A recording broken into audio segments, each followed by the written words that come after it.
أعوذ بالله من الشيطان اللعين الرجيم بسم الله الرحمن الرحيم الحمد لله رب العالمين والصلاة والسلام على سيد الأنبياء وخاتم المرسلين سيدنا ونبينا بالقاسم محمد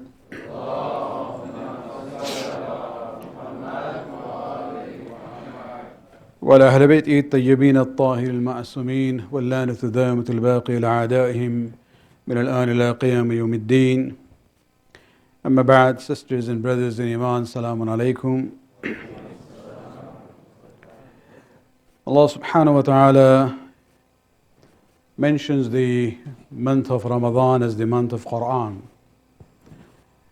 And we seek this opportunity to look at the Quran and to understand the message of this holy book. And this is one of the unique perspective as far as Muslims are concerned in the world of religions, that majority of Muslims come from non-Arabic background. They don't speak Arabic language. They don't understand Arabic language.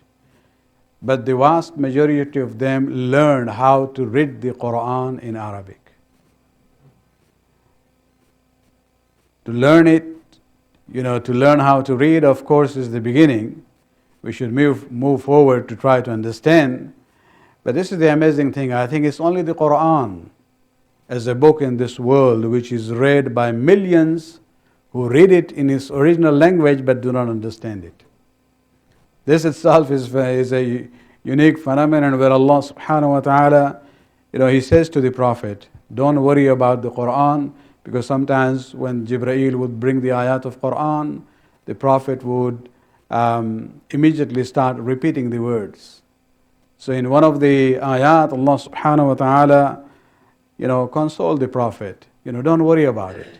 Take your time. You don't have to worry about it, because as far as preserving the Quran is concerned, inna alayna jama'ahu. Allah subhanahu wa ta'ala says to the Prophet, on us is the compilation of this book. Don't worry. So we believe actually the compilation was the work of Allah subhanahu wa ta'ala. And further on he says, وَإِنَّ عَلَيْنَا بَيَانُهُ. Not only the gem of Quran is upon us, even the bayan of the Quran is upon us.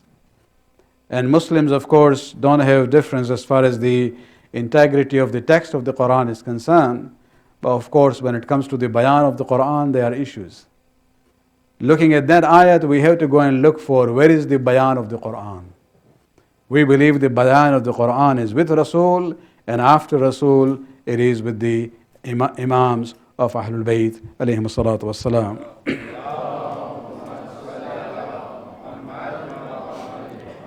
And so we have chosen Surah number 67 of this holy book to review it very briefly. And let me begin with a summary of ayat number 1 to 18.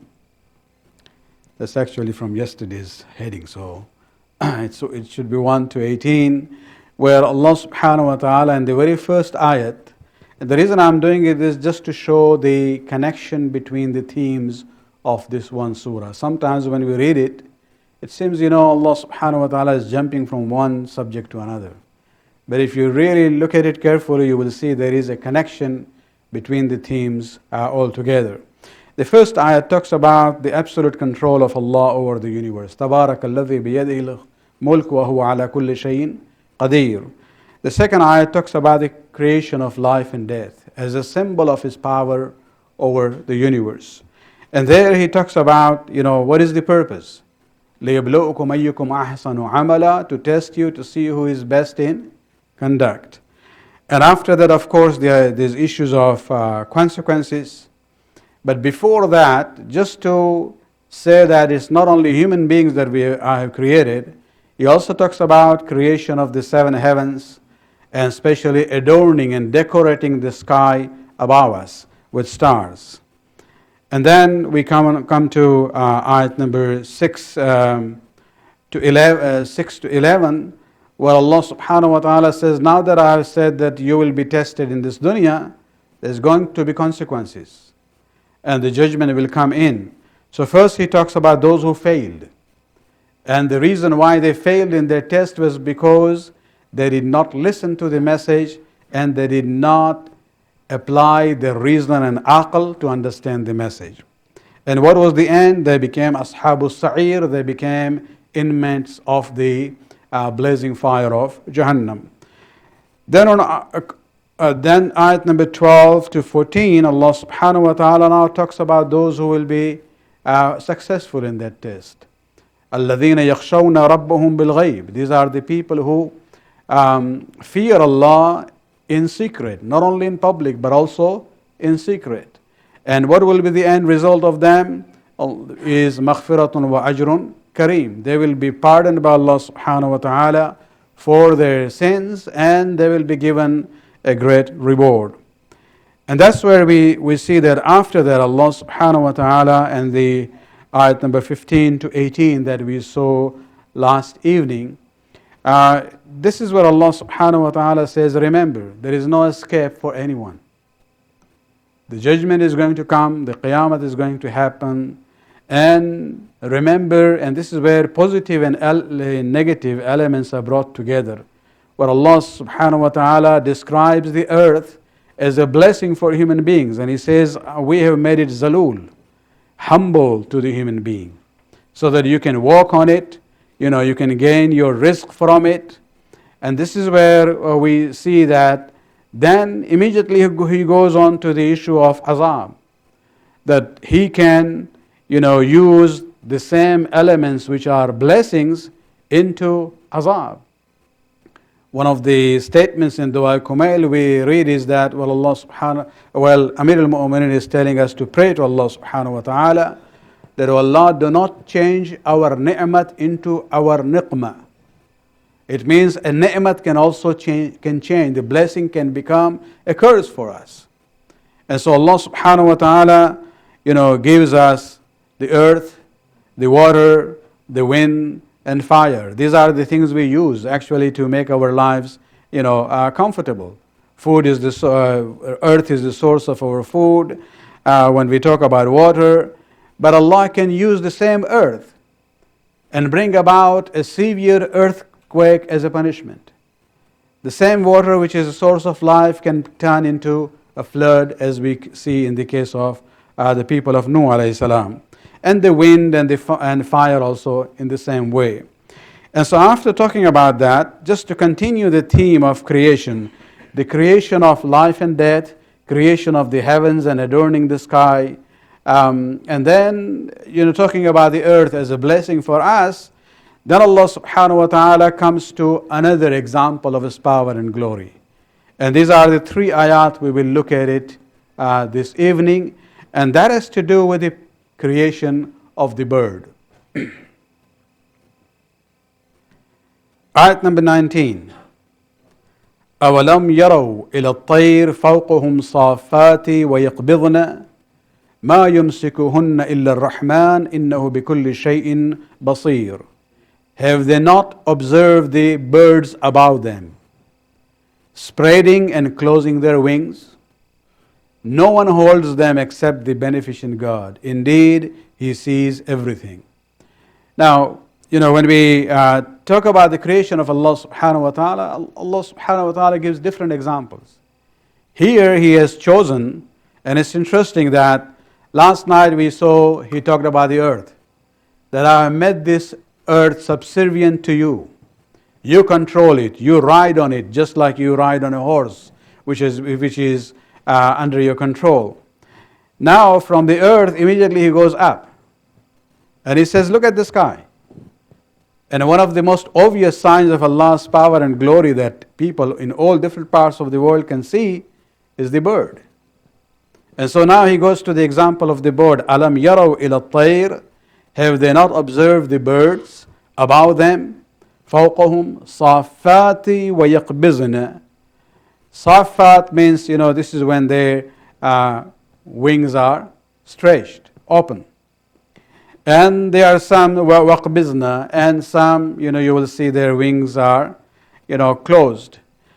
And so there are different kinds of birds that Allah subhanahu wa ta'ala is referring to here.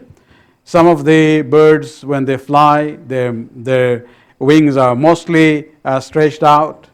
Some is mostly closed in. Some, it's sometimes they would flap their wings, sometimes they will close their wings. So they are all different kinds of birds that we see. And Allah subhanahu wa ta'ala says, just think about it. Look at their ability.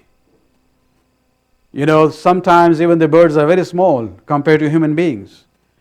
But the way they have the ability, of flying, the sense of direction, even this pattern of migration. We live in Canada. One of our symbols of the country is the Canadian geese. And every winter you see in groups, in formations, the geese basically fly towards the south, looking for a warmer area than our, Ontario and North Ontario. An amazing thing is that when the winter here comes to the end, you see the same birds flowing back. This whole sense of direction, the pattern, there is no, air traffic controller guiding them. They go on their own. And just think about it. And this is what Allah subhanahu wa ta'ala is saying. أَوَلَمْ يَرَوْا إِلَى الطَّيْرِ فَوْقَهُمْ. Do not you look at the birds above you. And this is where you will come to realize the power of Allah subhanahu wa ta'ala. Not only that, the most important thing which comes in the next sentence there is the issue that, how does this bird stay suspended in the air? Because normally all things which are on the earth, you have the pull of gravity should bring everything down. But the birds have the ability to go against the pull of gravity of the earth and fly very high. And this is where even human beings, it is sometimes we think we have achieved quite a lot, and indeed, human being after all is ashraf al-makhluqat. Allah has given him the aql. The dunya, as we looked at it yesterday, Allah says this earth with everything within it is at the disposal of the human beings. It has been made dhalul. It has been made gentle and humble in front of the human beings so that they can use it for their own good. And so this dunya is for us. And so human beings, yes, they have achieved quite a lot. And one of the most important achievements that we have is the air travel. But even if you look at the planes, the way they have been constructed, human being has not been able to do things on their own. They actually have copied the creation of Allah subhanahu wa ta'ala in form of the birds. How they fly. And how they come and land on the water or the land. And so this is where Allah subhanahu wa ta'ala is saying, أَوَلَمْ يَرَوْا إِلَى الطَّيْرِ فَوْقَهُمْ صَافَاتٍ يَقْبِضْنَ. Sometimes the safat means the wings are open, and sometimes the wings are closed. مَا يُمْسِكُهُنَّ إِلَّا الرَّحْمَنِ. As if there is a question. Who keeps these birds suspended in the air against the force of gravity? The answer is here. Nobody holds them in the air illa ar-Rahman, except the beneficent God. Of course, the wings help them. The mechanism of flapping the wings, even the wind and the air also supports them in that way. When we talk about aerodynamics and everything, yes, these things are there, but all these immediate natural causes which help the birds to fly and stay on in the air, ultimately, if you trace it back, it goes to Allah subhanahu wa ta'ala. And so this is where Allah subhanahu wa ta'ala says, yes, there are natural causes which help the birds to fly and stay in the air, but ultimately it is by the will of Allah subhanahu wa ta'ala. And so that's where Allah subhanahu wa ta'ala says, مَا يُمْسِكُهُنَّ. Nothing holds them back in the air, suspended in the air, إِلَّا الرَّحْمَنِ, except the beneficent God. It seems in this ayat Allah subhanahu wa ta'ala is emphasizing His rahmah. He has come before also, خَلْقِ الرَّحْمَنِ, in one of the ayat. Instead of saying خَلْقُ اللَّهِ, He says خَلْقُ Rahman. Here also he is saying, doesn't say ma yumsikuhunna illa Allah, but illa Rahman. Although in Surah Nahl, Surah number 16, ayat 76, Allah subhanahu wa ta'ala describes the same thing, but doesn't use the term Ar-Rahman. Alam yaraw ila at-tayr musakharat fi jawi sama. Do not you see the birds which are suspended in the space, in the sky? Ma yumsikuhunna illa Allah.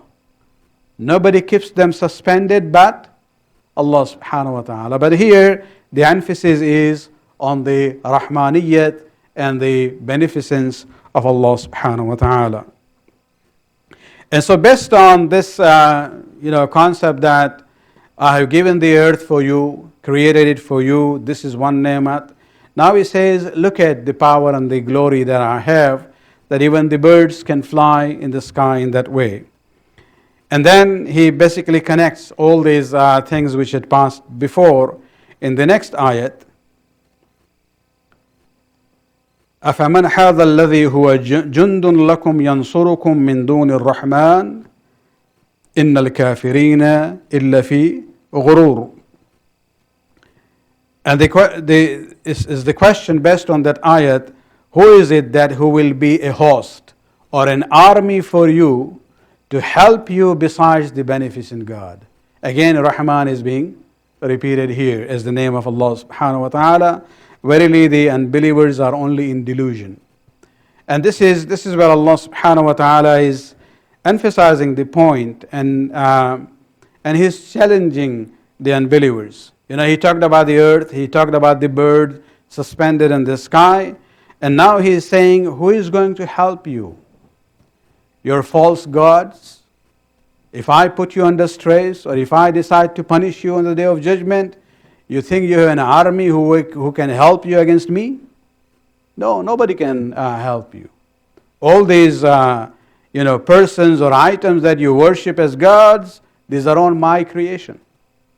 And so there is nothing, no power which can come against me. And that's what Allah subhanahu wa ta'ala is emphasizing here, especially referring to the kafirin, that what you think is just, delusion for you. You are actually running away from the reality.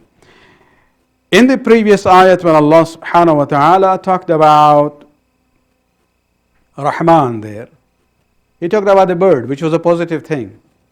But here He is talking about who can help you against my azab. It's a negative thing.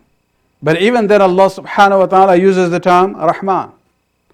Who is that who will be an army or a host for you to help you against or besides the beneficent God?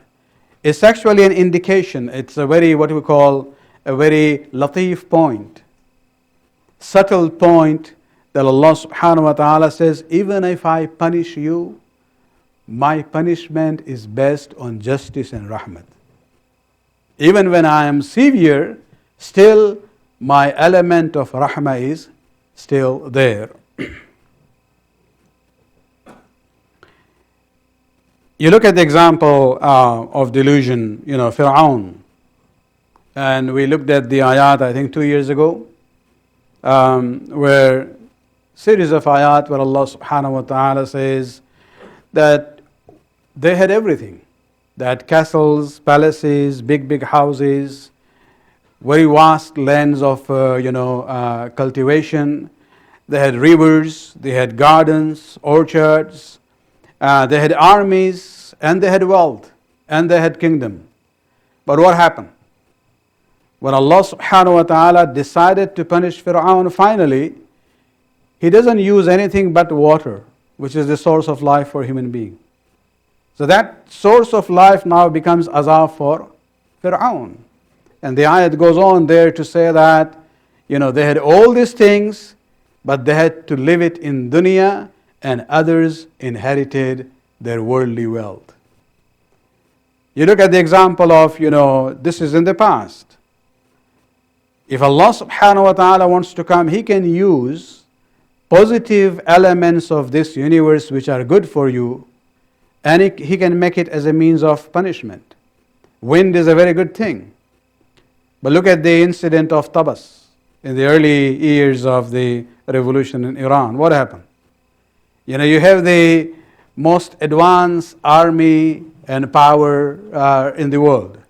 With their technology, satellites, information about anything, everything, weather patterns, they know, what will happen, at least as far as they can predict. What happened? The host country didn't even know what's going on. They ended up in a the landing strip, which was not even known to many officials at the time, because this was kind of a secret landing area built during the time of the Shah. And it's only the accident there because of the sandstorm. It was a desert area where the whole mission failed. And this is where you come to realize that you can have the best of army, the best of intelligence, the best of technology. Allah subhanahu wa ta'ala can use a very simple element of this dunya, sand and the storm which comes with it, to put your plan to total ruins. And that is why we see one of the American officials those days, I don't remember the name, but when he was asked about it, his remark was very, very, interesting. Where he says, it seems God is with them this time. And it's a realization that, we can do whatever we want, but the Supreme Being is there. And if He wants to intervene by the things that He has blessed us with, He can use the same things in order to bring about the reversal of the process. And the next ayat is actually a continuation of that in a different style, where he says, أَفَمَنْ أَمَّنْ هَذَا الَّذِي يَرْزُقُكُمْ إِنْ أَمْسَكَ رِزْقُهُ بَلْ لَجُوا فِي عَتُوٍّ وَنُفُورٍ. Who is it that will, give you the sustenance if he should withhold his sustenance? If Allah subhanahu wa ta'ala decides to stop and not give risk to somebody, who is going to come and replace it? Nobody. And this is a challenge that Allah subhanahu wa ta'ala has. بَلْ لَجُوا فِي عُتُوٍّ وَنُفُورٍ. As far as the unbelievers are concerned, they persist in disdain, they ridicule their religious beliefs, and they are into the state of nufur. They avoid the reality and they are in aversion. And this is where, Allah subhanahu wa ta'ala says, look at the earth itself, look at yourself, look at the dunya around you, and everywhere you will see the power and glory of Allah subhanahu wa ta'ala. So the problem here, if you remember the ayat, those of you who have been coming regularly, it helps. It helps me also to know you are with me. I can always go back and rely on what we discussed earlier. The kafirin, Ashabul Sa'ir, if you remember, the people who went to the blazing fire. The excuse they had, or the reason they described to the Malaika when the angel said, what were you doing that you have been sent to the Jahannam? They said, we wish, had we listened to the message, nasma' wa na'qal, 2 words, sam' and aql. If we had listened to the message, and if we had applied the aql to the message, we would not be here. So it means that one of the reasons that people go into that path is they do not pay attention, they do not heed to the message. The message is out there, very clear, loud and clear, but they don't want to listen. And because they do not listen, they don't even think about it, they do not ponder on it, they do not use their aql. And here also we see, lajju means lajajat. They are persistent in what they are doing. Utuv, basically to disobey, and nufur is to go away from the reality, to avoid the reality. And these are the symptoms of, total failure in the akhirah. It's not that the guidance is not there. Sometimes people say, well, maybe God didn't, guide them properly. No, the guidance has always been there. As I use the example of the sun. If you have put blinkers on your eyes, even if it's daylight, you wouldn't know there is light out there. The problem is not in the sunlight. The problem is that we have covered our eyes.